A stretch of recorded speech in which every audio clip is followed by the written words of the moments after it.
going didn't respond, and given that, we'll place him on IR. And the aim is to get Noah fully right. He's such a tough competitor, and it's the right call right now to get him into that spot, and let's get him all the way back and ready. We also opened the 21-day window for Jonathan Jones, so it would be great to have him back at practice today. And also the team signed defensive end Drake Jackson. He's still working back from a knee injury, but we're glad to have him here. So all that said, glad to get around with you guys. With Noah, what happened with the game? Was there a setback, or did something happen while he was practicing that re-injured it? And I guess why not put him on IR before this point? Yeah, well, I'd say there wasn't a setback. It just hasn't responded, quite the way that it needs to. So I wouldn't call it a setback. Hindsight's 20/20.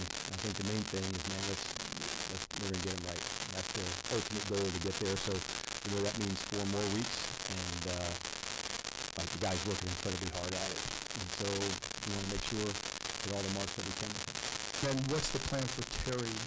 I have practice this week, and I'll have a better sense where we're going, because today is going to be more at a jog-through pace where we're not, fully, speed up and going, but that'll be more as we get into tomorrow. But, I'll have a better assessment after we go through like some full speed, routes and movements to see where he's at. But I'm excited where he's going. With Noah, is this something that would require surgery, or is this just more time, rest, recovery? More time, and just really push it to make sure that the recovery's right, the strength's right, and just kind of go through all of it to make sure he's really ready. Have you had a chance to talk to him as he's dealt with all of that? I will today. I didn't this morning. I have obviously previously, but not specifically today, but I will this afternoon. He's one of these competitors who takes it hard. He cares so much. He loves it. And so moments like now are hard because of who the competitor is. But the good news is that let's put the plan in place that we can absolutely nail it to get him back. And that's what we need to do. Dan, is there any concern? I think there's always concern in and out, and he kind of showed, man, I'm going to battle through it to go. We won't really hit our speed stuff for tomorrow, David, so I think I'll have a better shot for him to be able to do the walk and that kind of stuff today, so I'm encouraged by that. But until you load it, go, the good news is, like I said, he's in, he's out, but meaning coming back and forth into the game. But I'll have a better feel for him tomorrow as we get a little bit more movement. As you dig into or dug into kind of the issues with starts, do you go all the way into what time are we getting to the stadium? What are they doing pregame? What are our pregame drills looking like? Are you going that deep into it? I do, and I also want to dig in, to the leaders and say, what are some things that we need to do to hit it? And it's not a score as much as an attitude, a mindset to go. So I want to make sure I'm clear on that, because if you only base it just on that, I think you could miss it. And so it's not that, and I like the intentness getting ready, and like I said, the offense had a long drive. We turned the ball over at the end of it, but it is important, and so it's more collaboration to say, is there anything else we need to do and hit differently?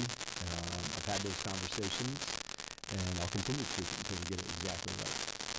Coach, how have you seen opposing defenses change their game plans when facing you guys with Terry and Noah's absence? It depends, I think, where on the field some.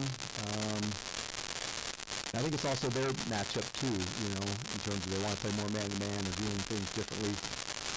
The run game, not counting last game into that space, but I think that's been one of the areas we've started to really, hit our marks, and that alone changes some things, because having the ability to go down, stop the run, some of the ones, I think that could be as big a factor as anything. But for sure, that's part of it. But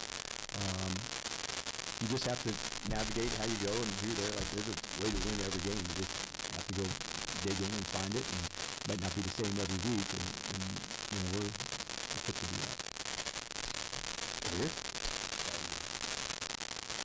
Defense, obviously, that's an issue. You're facing one of the best offenses in the league.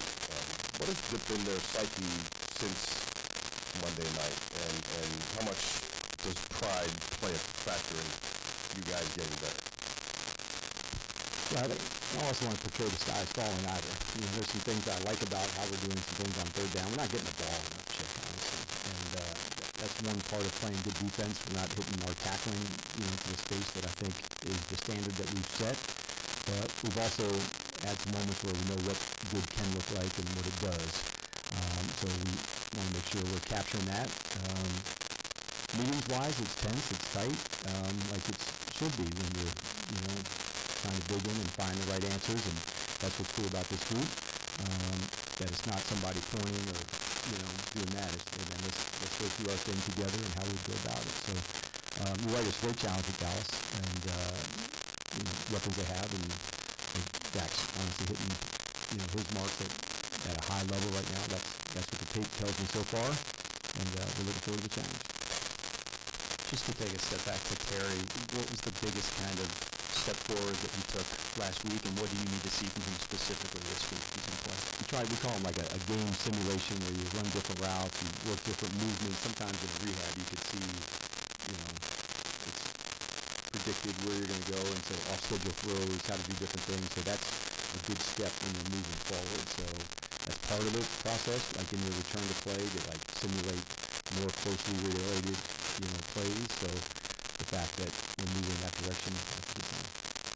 And then broadly, when making decisions about whether or not somebody goes on IR, like obviously this would be, I think, his fourth week. How do you guys go through that decision-making process?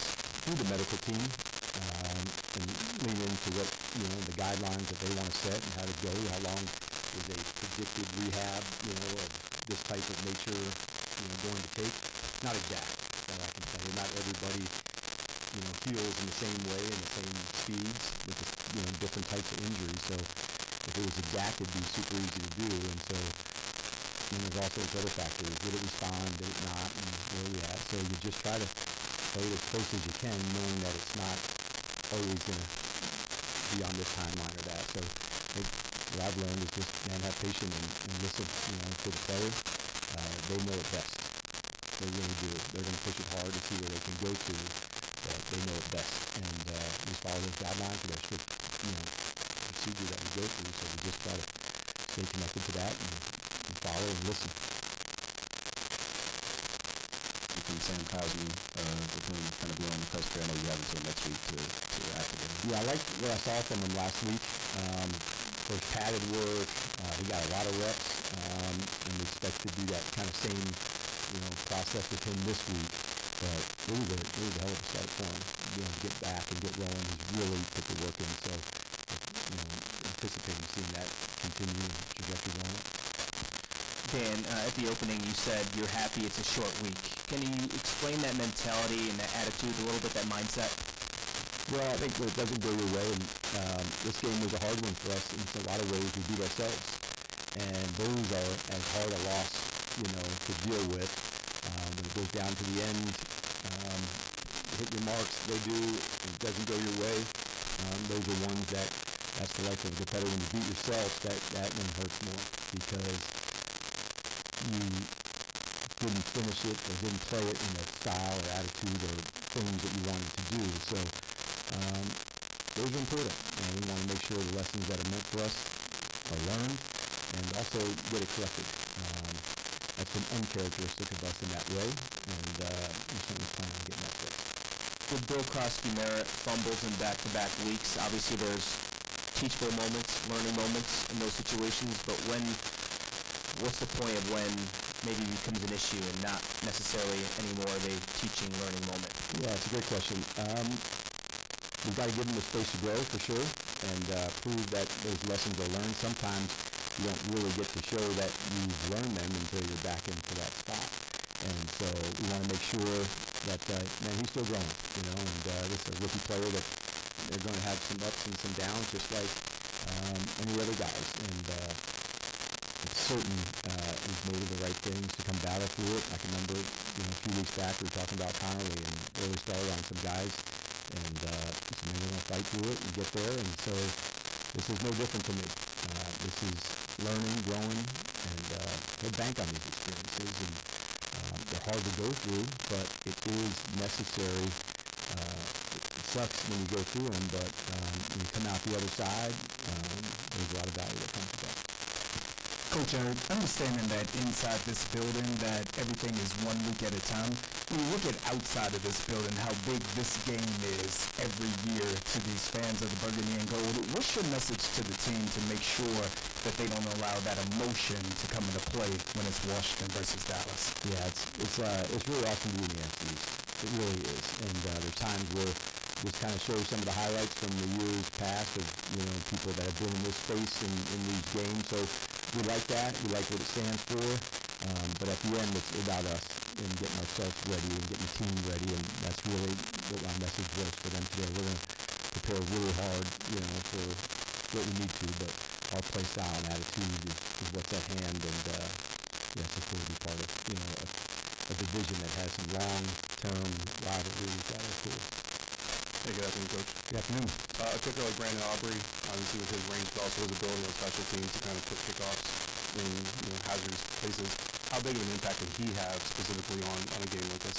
Yeah, Brandon's been on it, and playing there, honestly, it's even adds to some of that a little bit for the distance of the kicks. Not feeling with some of the weather, so playing there inside can make some of the field goal attempts and that type of thing even longer. But they got a good special teams crew. It's a good matchup. Like our guys, their guys, like it's a big part of this game. Nick Sorensen, who's the special teams coordinator there, known for a long time, and both units really have some heavy hitters on their special teams. And Brandon, for them, is right in the middle of it between the kicks, and both teams like to cover, like to hit, and so it'll be a fun matchup for sure. And I don't know how much you can really dive into it, but if at all, their defense and their offensive schemes have kind of changed since 2024. They've kind of evolved in some significant ways. Because of that, how much can you really lean on last year's tape and experience against these units?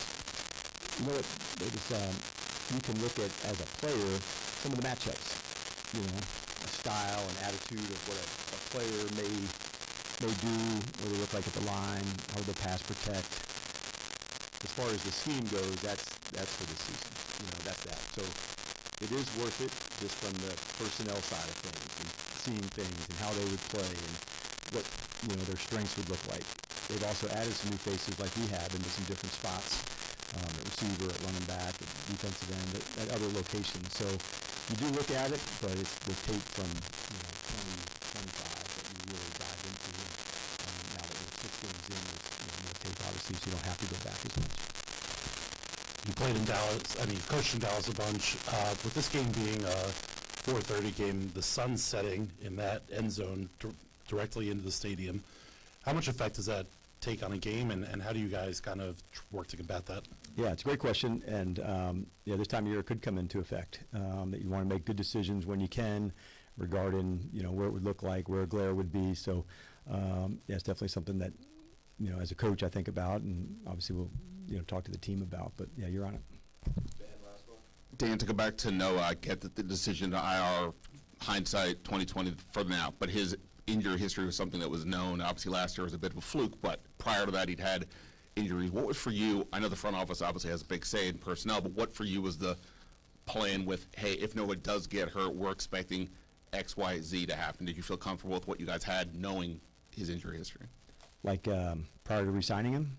Yeah. At the point of re-signing him or making other moves in free agency and the draft? Well, we knew we wanted him back for sure. Like that was like evident coming into it. I think that goes with it, Ben, that, like when there's an injury history on somebody that you want to know what that looks like and who would be there. Coming into camp, I thought we had a big competitive group at that spot. I love what he brings to us outside.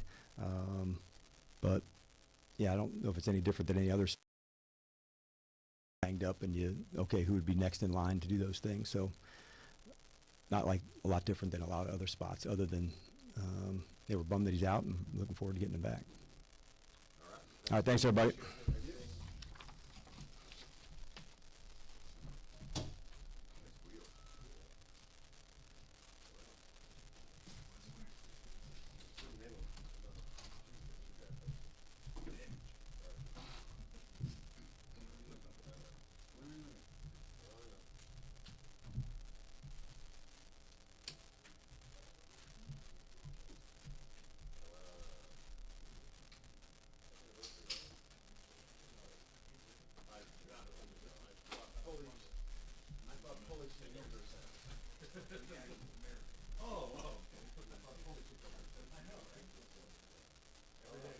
Every day's a gift.